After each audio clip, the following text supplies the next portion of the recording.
They were talking about protecting the shipping, okay? So this is just another lie piled on, okay? Now, here's another guy, not one of my favorite guys. At the beginning of this interview, well, I'm calling myself an interview, but this, me being on your show this week, Len, I gave some accolades to General Maxwell Taylor.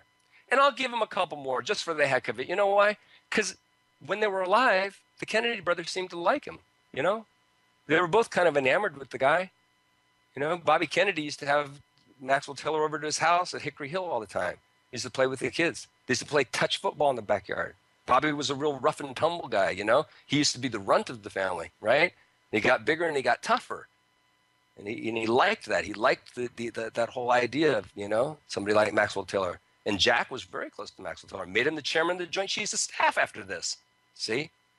Interesting, right? I mean, he had Lyman Lemnitzer there. Huh. He writes memorandums 55, 56, and 57, National Security Action memorandums, right? Pulling the teeth of the CIA, churning all covert operations under the responsibility of the Joint Chiefs of Staff. So then he ends up putting Maxwell Taylor in charge of that guy he feels that he can trust. But see, later on, you know, it seems to me that he wasn't so trustworthy. I don't know for sure. Seems like it, though. Seems like JFK even realized it after a while, because if he was trustworthy, when Kennedy had decided to get out of Vietnam, and I am going to come back to the Bay of Pigs here, but I just want to digress it for a second, that when Kennedy decided he wanted to get out of Vietnam, and as we discussed last time, you know, he sent Krulak and Mendenhall from the State Department, that Foreign Service officer with Krulak, on September 6, 63, to check out Vietnam, to come back and give him a report. And Mendenhall said, oh, no, we got to stay there. We got to stay there. It's awful. And it's going bad in the fall of the communism, you know. And Krulak said, no, I think we can figure out a way over the next period of time here to turn all responsibilities over to Vietnam, to the Vietnamese themselves, because he knew Kennedy wanted to get out. And Kennedy knew in order to get out of Vietnam and not be accused of being soft on communism again, and not get, you know, probably be the victim of a mutiny by his own military, or mutiny or a coup, that he was going to have to do an end around. He was going to have the head people in the military, the Secretary of Defense and the Chairman of the Joint Chiefs of Staff, write a report that suggests that we get out of Vietnam. It's the only way to do it, because if it comes from him, there's going to be too much resistance. Now, getting back to my point about Maxwell Taylor, if he had actually still trusted Maxwell Taylor by this time, and McNamara for that matter, seems like he could have depended on them to actually write the report that he could have then depended on to write National Security Action Memorandum 263 to pull out of Vietnam. But he couldn't trust them to do it. He couldn't trust them to do it. So he had to have Krulak and Prouty and their staff of 16 or whatever it was, secretaries working 24 hours a day.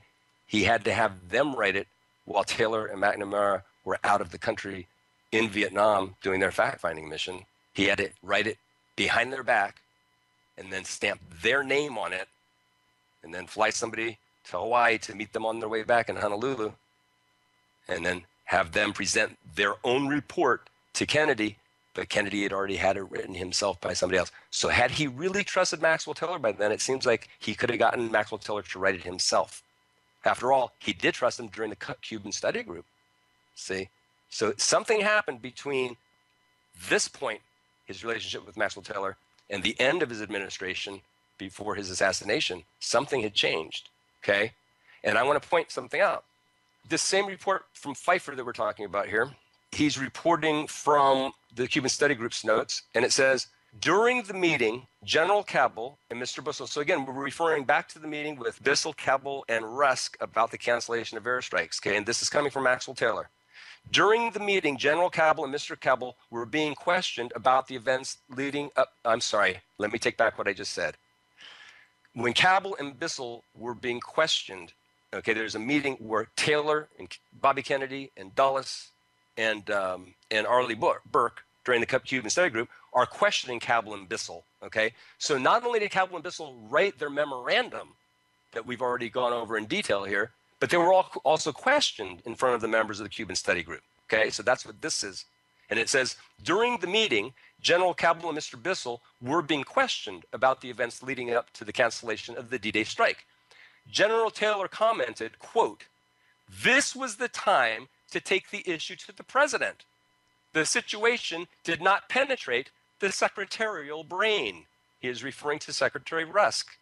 "By training, Secretary Rusk is not prepared to deal with this kind of problem," end quote. Okay?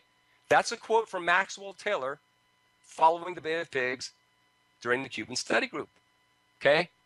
Now listen, Pfeiffer goes on to say, quote, "The sting was taken out of this comment, however, as the memorandum pointed out that General Taylor also criticized General Cabell for his failure to get on the phone with President Kennedy when Rusk offered him the opportunity to present his case against the cancellation of the D-Day strike. Taylor's remark ignored the fact that Cabell stated that Rusk was reporting to the president exactly what he, Cabell, had told Rusk, and that Cabell saw no point in personally repeating the information to the president." Again, Pfeiffer's just making that up. That was Pfeiffer's note below what Taylor said. I read what Taylor actually said, and then Pfeiffer writes this. What are you talking about, Pfeiffer? Wherever did you get the notion? Cabell never stated that. He says Cabell stated that Rusk was repeating to the president. Where does it? Cabell never stated that, ever. See? So again, we have this lie that just keeps getting more steam. I mean, at least they changed the lie, right? The original lie was Kennedy refused, air support, presumably from our U.S. Navy. That was the original criticism of Kennedy. Well, after a while, that got changed now because everybody found out after people like Prouty started talking and investigators started researching, all of a sudden people realized, well, wait a minute, that was never part of the plan. It was the D-Day strikes was the problem. Oh, well, so now they changed it. Now they lied and they said that Kennedy's the one who canceled it. Kennedy didn't cancel it, okay? One more thing about Maxwell Taylor, if I'm able to locate it easily and quickly. I may not be able to, but I will try. And again, another kind of a telltale thing in my book. Oh, yeah, I can find it. It's right here. About Max Taylor. Again, a little bit disturbing, though. In 1972, Maxwell Taylor wrote a book called Swords and Plowshares. Now, again, pointing out what I said a minute ago, I gave Taylor some accolades at the beginning. And like I said, something seems to have changed by the time NSAM 263 and the withdrawal from Vietnam policy. We don't know exactly what it was, but Kennedy obviously didn't trust him enough to have him write a report to get out of Vietnam. And it seems to me that 9 years after Kennedy's death in 1972, which would have been what? That would have been 11 years after the Bay of Pigs, which was in 61. Maxwell Taylor writes a book called Swords and Plowshares. And in it, he says this. Now, remember, this is the same guy that I just read all this stuff when he had no dog in the fight. Remember? He had been retired. He came out. He was the head of the Cuban Study Group. No dog in the fight whatsoever. No political connections to whatever to this. And he gets down to what appears to me to be the truth. But 11 years later, he writes this in his book. The evidence left no doubt about the inadequacy of the air support of the beachhead and the disastrous consequences to the ammunition supply. Failure to control the air was a result of the inadequacy in numbers and quality of the B-26s. Where did that come from, Max Taylor? That's the first we've heard of any of that. And the lack of sufficient Cuban pilots, where did that come from, Max Taylor? First we've heard of that. Furthermore, this tiny Air Force was not allowed to use its full strength against the Castro airfields in the surprise attack on April 15 and had no fighters capable of dealing with Castro's planes, particularly the 3 T-33 jet trainers. Finally, as mentioned previously, on the evening of April 16, President Kennedy canceled the dawn strike scheduled to precede the landing of the brigade. This is Maxwell Taylor. This is the same guy who was in charge of the Cuban Study Group, the same guy who authored the report that went to Kennedy reporting on the cause of failure of the Bay of Pigs, the same guy who concluded that the reason it failed was because the airstrikes pre-dawn were canceled and the president was never consulted. He confirmed it. Every witness he talked to confirmed it. This wasn't Bob Buchanan. Earlier you were saying, in the Warren Commission, sometimes they would go off the record and go in there, and that seems like the witness got coached and they come back on the record and all of a sudden, it's roses and party time and everything's hunky-dory. And I agree with you. That happened during the Warren Commission, right? But they didn't do that here. This isn't Bobby Kennedy inserting stuff into the record. You can't. It's inserted too many times. Are you kidding me right here? See, you've got too many people here, witnesses to this, okay? And at this time, Maxwell Taylor, I think he was probably proud of his position as head of the Cuban Study Group. It said he admired President Kennedy, got along well at this juncture anyway, see? And so he wrote the Cuban Study Group's report. Everyone signed off on it, including Dulles and Bissell, and they knew they were going to get fired. And Cabell and Bissell probably honestly got fired because they didn't tell Rusk, okay, call the president, we'll talk to him. It's probably why they got fired. I'd have done the same thing. I'd have fired them. If somebody called one of my subordinates and changed a plan like that and didn't tell the secretary they wanted to consult with me, I mean, I probably would have wanted to fire Rusk and Bundy too. But boy, at that stage, man, you're 4 months into your presidency. What are you going to do? Wipe out half your cabinet? I mean, you've already taken off the 3 top people in the CIA immediately, right? Now you're going to get rid of your national security advisor and Dean Rusk? Man, you're going to have a skeleton government if you do that, see? So he was in a real jam there with as far as Rusk and Bundy goes, as far as I can tell, But it's amazing to me how Maxwell Taylor, 11 years after the fact, changes history in the book that he writes for public consumption. And the excuse can't be that it was still classified, see? No, that can't be the excuse. So something happened. So Maxwell Taylor, I don't know what happened with him, but it does, as you look farther down the Kennedy presidency, some of these players, they start looking differently after a while as you examine their kind of their evolution into what they evolved into from what they originally started as. So I think I've covered just about everything with the exception of maybe one point here. I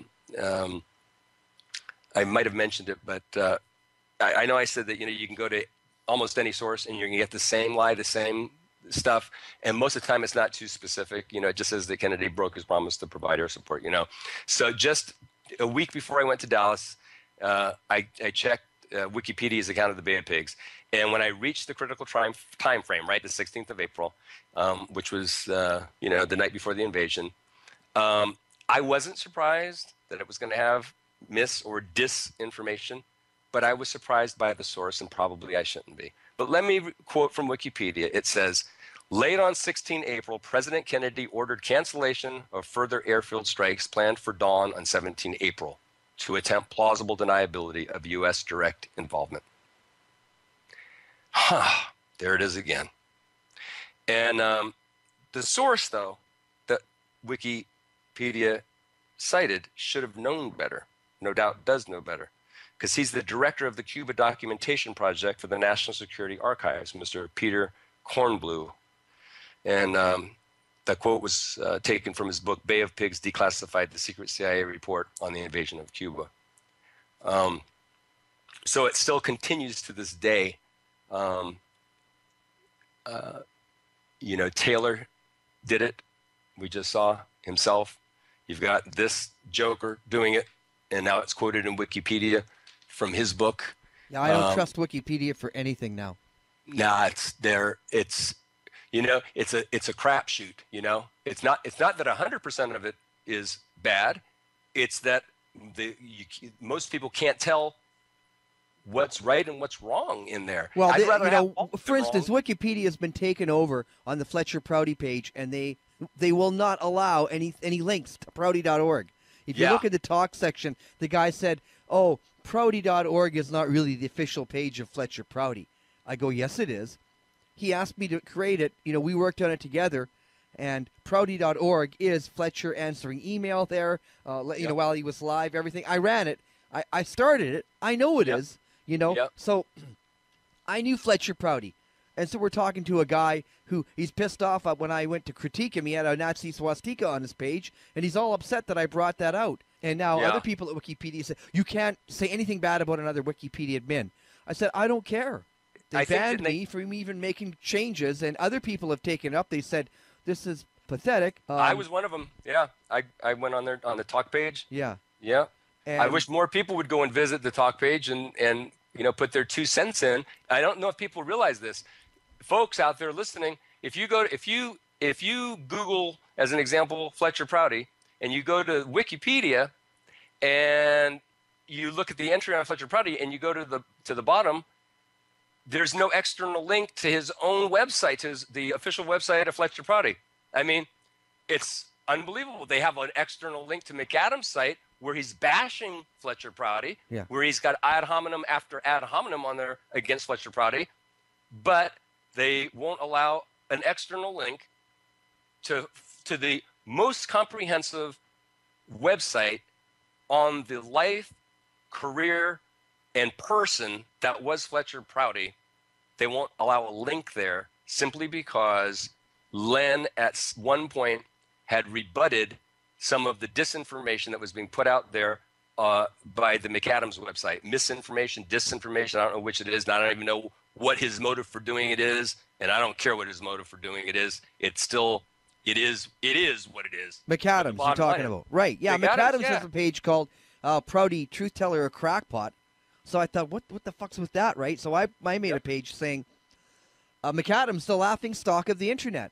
And all I did was collect everyone who had written an article that had something to do with McAdams and posted it there. So if you're wondering like how crazy and slanted is McAdams' view of history, here's all the people who just correct him, and he goes spouting his the world is flat society. I call him the Westboro Baptist Church of the JFK community. You know, that's how crazy those guys are and fanatical. But I've got one better for you. I say don't even go to the Wikipedia page. Just go to prouty.org. So people listening, click on prouty.org and just browse through there and read some of the letters and read some of the articles written by Fletcher. Yeah. You know, and hear him in his own words and get an idea. I'm sure in 5 or 10 minutes you can look at him, you know, size up the guy just from using your, you know, common sense and gut feeling about something and you know, play from there. If you think that you can't trust him as the source, no problem. I have no complaint if anybody says they don't believe it. I just say, listen, he worked there. He's written about it. He knows the people. So that's good enough for me. If it's not good enough for somebody else, I don't mind that. But for people just to say he's a crackpot or something is just, you know, it's just crazy. I mean, he worked in the Department of Defense, one of the top 52 people, you know, briefing officers. The top 52 and he didn't get that position, you know, by chance. Okay. So anyway, enough about that. But like I say, just go to prouty.org and browse around there. Yep. It's interesting, you know, that censorship is one of those tools and devices that are used in a fascistic, I think that's a word, it may not be, a fascist society. And it's harsher. You know, they say silence is more dangerous than abuse in many ways. Verbal abuse, you know, if you take a child as an example, and you verbally abuse that child over a number of years, you're going to do some damage. But failure to communicate with the child, the silent treatment, is much, much more damaging. And it's the same thing with the society. When people don't talk out, when people don't tell the truth, and when people restrict others from telling the truth, like, you know, Hassan and Guyot, for instance, when you start restricting what people are allowed to say because you don't like what they say, or because you disagree with what they say, or maybe you don't like how they said it, that amounts to fascism. You know, and it's interesting sometimes, Len, the people who are most vocal against fascists and fascism, it's amazing to watch it when they begin to practice it through censorship. It's an interesting dynamic. And it's something that, you know, I think we all have to watch out for, because even the information that, you know, you and I are talking about now, there's a particular forum that I would have liked to have shared a lot of this with and, you know, put the documents up for the first time. Some of this stuff no one's ever seen, I don't think, you know. I mean, it took me forever to find a lot of this, and I haven't even gotten into I've covered maybe 25, 30% of what I have. I don't even push this much, but I'm going to start pushing it from now on.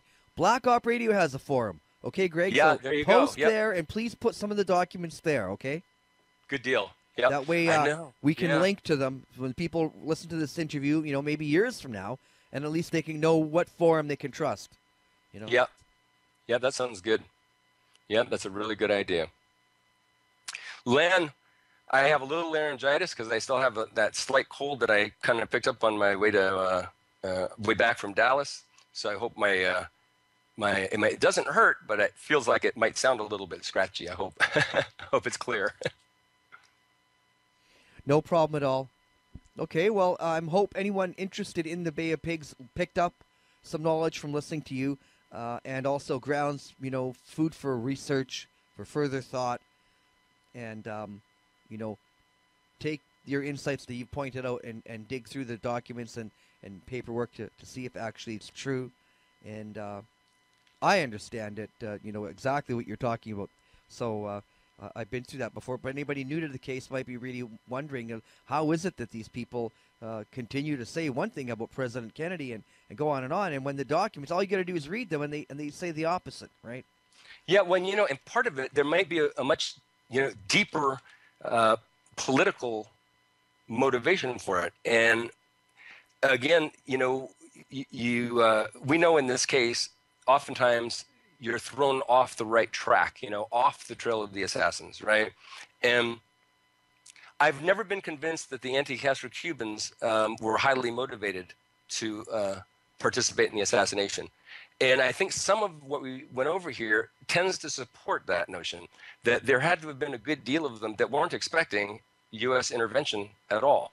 Now, there is the possibility, however, that a good deal of them weren't aware of it, or thought that Kennedy is the one who canceled the airstrikes. I mean, there is a possibility there. So, I don't know how many viewers, or not viewers, but listening audience you have that,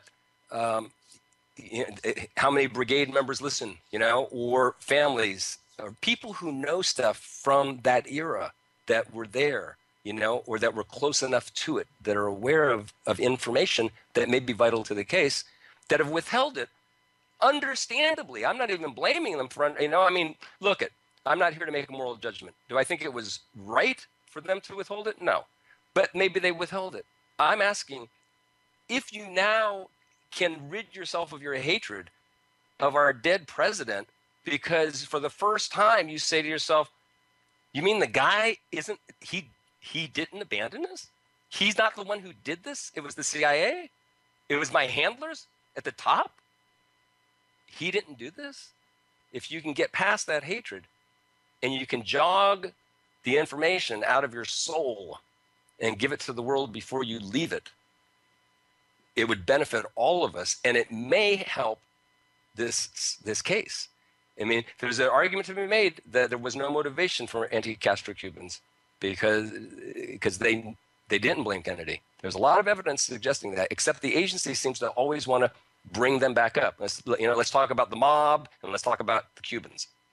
Well, so it could just be a red herring. If it's not a red herring and there was hatred, I'm here to tell you, do your own research, look this stuff up. I'm not making it up. And if you can find it in your hearts to say, hey, we were wrong, our opinion was wrong, he didn't do this to us, and now maybe I need to talk about some of the stuff that I know, because the people who acted against him, they really believed that he did this, but they were wrong. Maybe we can get some more information that we don't yet have. All right. Okay, Greg. Thanks so much. I guess it was practically all your presentation, I guess, in Dallas. I thought you were just going to give a shorter recap of it, but God, we got about 2 hours here, eh? Wow. Yeah. You don't have very much time at these conferences, so you have to stuff a whole bunch into a little slot there. So I got to get into much more detail and emphasis here. So I thank you for the time, Len. Yeah. Well, that's good then. Okay, let's keep in touch and do post some of those things at the forum, okay? Okay. Because I know if you email them to me, there'll just be too many for me. So if you make a little thread on that, I'm sure people will be interested. I am. All right, Len, that sounds really good. Hey, you know what? And like you said, people go to the Prouty.org site. They can also go under email replies from Colonel Prouty. And if they scroll down, they'll find a letter that he wrote in response to a question that I had asked him about Colonel Jack Hawkins. And part of it is about the Bay of Pigs. And if they're interested in the subject, there's even a letter there on that. Good. Okay, Greg. All right. Thanks, Len, so much. Okay, we'll talk to you soon. Okay, and thanks for all your good work. Yeah, right. Thank you, too. Okay. Okay, good night. Okay, good night.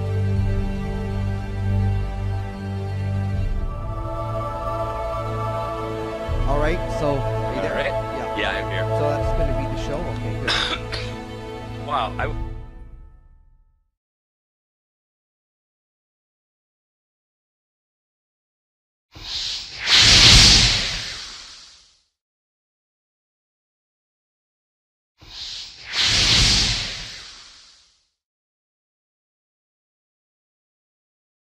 They were talking about protecting the shipping.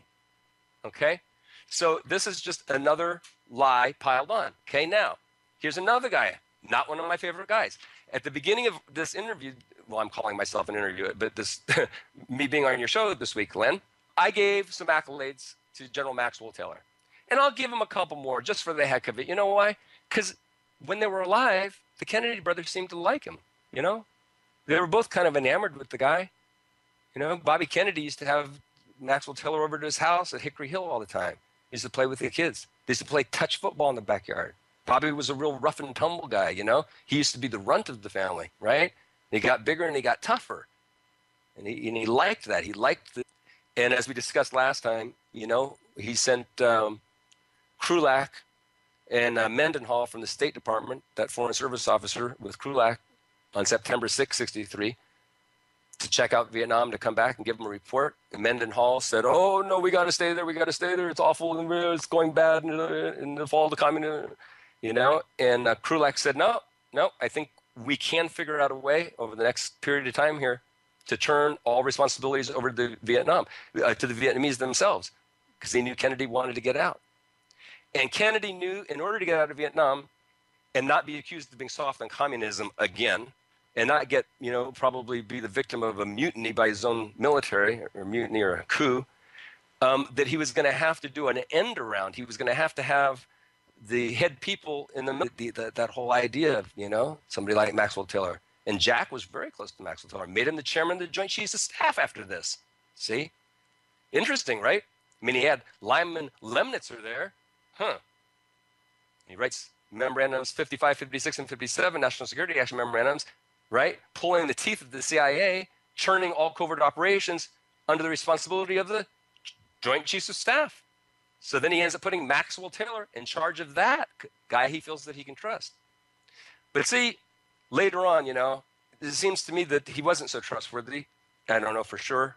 Seems like it, though. Seems like JFK even realized it after a while, because if he was trustworthy, when Kennedy had decided to get out of Vietnam, and I am going to come back to the Bay of Pigs here, but I just want to digress it for a second, that when Kennedy decided he wanted to get out of Vietnam, military, the Secretary of Defense and the Chairman of the Joint Chiefs of Staff write a report that suggests that we get out of Vietnam.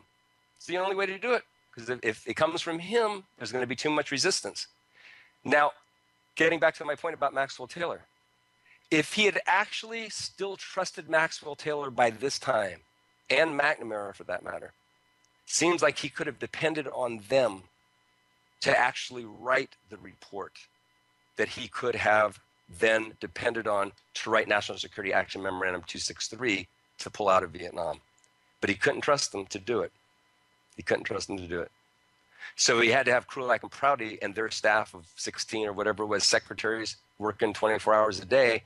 He had to have them write it while Taylor and McNamara were out of the country in Vietnam doing their fact-finding mission. He had to write it behind their back and then stamp their name on it, and then fly somebody to Hawaii to meet them on their way back in Honolulu, and then have them present their own report to Kennedy, but Kennedy had already had it written himself by somebody else. So had he really trusted Maxwell Taylor by then, it seems like he could have gotten Maxwell Taylor to write it himself. After all, he did trust him during the Cuban study group. See? So something happened between this point, his relationship with Maxwell Taylor, and the end of his administration before his assassination. Something had changed, okay? And I want to point something out.